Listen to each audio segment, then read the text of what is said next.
आइए आज हम एड ग्रेड अभ्यास पुस्तिका कक्षा 6 विषय सामाजिक विज्ञान का भाग 3 सामाजिक एवं राजनीतिक जीवन के प्रश्नों के उत्तर लिखेंगे। इसके तहत अध्याय 7 है। ये अध्याय 7 है ग्रामीण क्षेत्र में आजीविका। हम इसके प्रश्न उत्तर लिखेंगे। तो हम पहला प्रश्न देखेंगे। प्रश्न क्रमांक 1, रोपाई से संबंधित सही महीनों का समूह है। तो इसका विकल्प ए है नवंबर दिसंबर, बी है जुलाई अगस्त, सी फरवरी मार्च, डी सितंबर अक्टूबर। तो सही विकल्प है इसका बी जुलाई अगस्त। अगला प्रश्न है दूसरा, मछुआरों की खास तरह की छोटी नाव को कहा जाता है। ये देखिए, ए है जहाज, बी है टिफिन, सी है लॉरी, डी है कैटामरैन। सही उत्तर है इसका डी कैटामरैन। डी वाले विकल्प पे सही का चिन्ह लगा लें। फिर है अगला प्रश्न तीसरा, मानसून के समय मछली पकड़ने का कार्य नहीं होता है क्योंकि। तो इसका विकल्प है बी, ये वाला बी वाला सही है, मछलियों के प्रजनन का समय होता है। तो बी वाले विकल्प पे सही का चिन्ह लगा लें और ये नीचे उसको लिखना भी है। अगला प्रश्न है चौथा, सीढ़ी नुमा खेती होती है। विकल्प ए है पहाड़ी क्षेत्रों में, बी मैदानी क्षेत्रों में, सी पठारी क्षेत्रों में, डी मरुस्थलीय क्षेत्रों में। तो सही उत्तर है इसका ए पहाड़ी क्षेत्रों में। ए वाले विकल्प पर सही का चिन्ह लगाएं। प्रश्न क्रमांक 5, खेती में काम के तरीके को क्रमबद्ध लिखिए। तो देखिए, पहला है निराई, दूसरा है बुवाई, तीसरा है खेती तैयार करना, चौथा है कटाई। ये चारों तरीके हमें खेती में हम इनका उपयोग करते हैं, चारों सही है, लेकिन इनको हमें सही क्रम से जमाना है कि पहले क्या होता है। तो देखिए, बी वाला विकल्प सही है। तो बी में पहला कौन सा है? तीसरा। सबसे पहले हम खेत तैयार करते हैं, तो तीसरा पहले आएगा। दूसरा है बुवाई, पहले फिर उसके बाद बुवाई करते हैं, फिर पहले पे आएगी निराई, फिर आएगी कटाई आखिरी में। तो आप बी वाले विकल्प पे सही का चिन्ह लगा लें। अब अगला प्रश्न है रिक्त स्थानों की पूर्ति कीजिए। छठवां प्रश्न का नाम है रिक्त स्थानों की पूर्ति कीजिए। तो इसमें देखिए, ए है तमिलनाडु राज्य के समुद्र तट पर कलपट्टू गांव है। तो ए वाले में तमिलनाडु लिख लें। बी वाला है समुद्र तटीय इलाकों के पूरे गांवों में मुख्यतः मछली पकड़ने का काम किया जाता है। तो बी वाले रिक्त स्थान में मछली पकड़ने लिख लें। सी वाला है नागालैंड के चिजामी गांव में रहने वाले लोग चाखेसांग समुदाय के हैं। सी वाले विकल्प में चाखेसांग लिख लें। डी है हमारे देश में लगभग 40% खेतीहर मजदूर ग्रामीण परिवारों में निवास करते हैं। तो इसमें डी में ग्रामीण परिवारों में भर लें। अब प्रश्न क्रमांक है 7वां, कलपट्टू गांव में धान के अलावा और क्या क्या उगाया जाता है।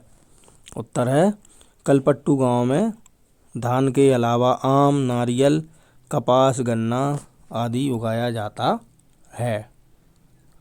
अगला है 8वां प्रश्न, तुलसी और उसका पति रमन मजदूरी क्यों करते हैं।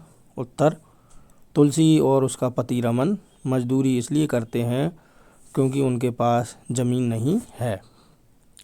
प्रश्न क्रमांक अगला 9, भारत में कितने प्रतिशत किसान बड़े किसानों की श्रेणी में आते हैं। उत्तर है भारत में केवल 20% किसान बड़े नेताओं लिख दिए, इसमें बड़े किसान लिखना है, सॉरी, ये बड़े नेता लिखा है ना, ये नेता काट लेना, आप इधर किसानों लिख लेना, बड़े किसानों। तो ये हो गया अपना उत्तर, भारत में केवल 20% किसान बड़े किसानों की श्रेणी में आते हैं। ये किसानों लिख लेना यहाँ पे। अगला है 10वां, शेखर अपना धान बाजार में क्यों नहीं बेचता है। उत्तर है शेखर अपना धान बाजार में इसलिए नहीं बेचता है क्योंकि वह व्यापारियों से बीज और खाद उधार लेता है। उसे चुकाने के लिए शेखर को अपनी फसल को व्यापारियों को कम दाम में बेचनी पड़ती है। अगला प्रश्न है 11वां। खेतीहर मजदूर किन्हें कहा जाता है? उत्तर है भूमिहीन और दूसरों के खेतों में काम करने वाले मजदूरों को खेतीहर मजदूर कहते हैं। अगला प्रश्न 12वां। शेखर और तुलसी के जीवन में क्या क्या समानताएं हैं? उत्तर है उनके स्वामित्व वाली जमीन होने के बाद भी दूसरे लोगों की जमीन पर काम करने की उनकी ज़रूरत, उनके ऊपर अधिक ऋण होना। उपरोक्त दोनों कर्म से शेखर और तुलसी का जीवन एक समान है। यहाँ पर शहर नहीं है, ये शेखर आगा। शेखर, ये शेखर लिख लें, एक समान है। ठीक है, अब अगला प्रश्न देखते हैं 13वां। गांव के छोटे किसानों को किन किन समस्याओं का सामना करना पड़ता है? पहला है 1, कम जमीन होने के कारण गांव के किसान अपनी खेती के अलावा दूसरे काम करने पड़ते हैं। दूसरा है कभी कभी उन्हें काम की तलाश में घूमना भी पड़ता है। 14वां प्रश्न है नागालैंड जैसे पहाड़ी क्षेत्रों में सीढ़ीनुमा खेत क्यों बनाए जाते हैं?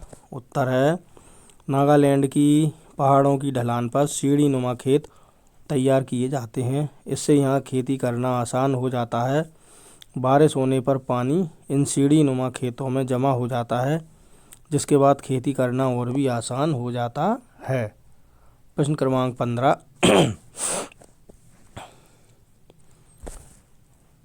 ग्रामीण क्षेत्रों के लोगों की आजीविका के साधन क्या क्या हैं? उत्तर है अधिकांश ग्रामीण क्षेत्रों में 90% लोग आजीविका कमाने के साधन के रूप में खेती में शामिल हैं।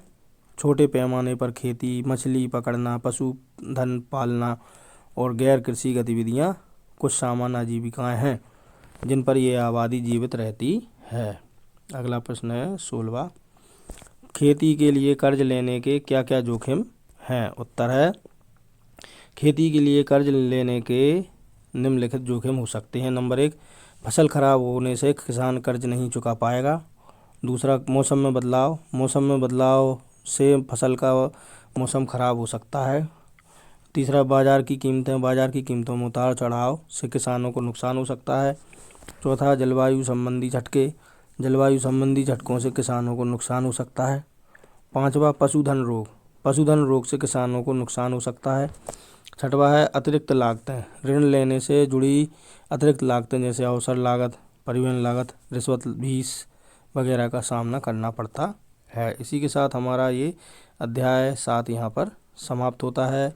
यदि आपको हमारा ये वीडियो अच्छा लगा तो वीडियो को लाइक करें और आप कमेंट सेक्शन में आप अपने महत्वपूर्ण सुझाव भी हमें दे सकते हैं। इसी प्रकार की और अधिक वीडियो यदि आप देखना चाहते हैं तो हमारे चैनल को सब्सक्राइब करें और बेल आइकन को प्रेस करें ताकि आगे आने वाले वीडियो के नोटिफिकेशन आपको सही समय पर मिलते रहें। धन्यवाद।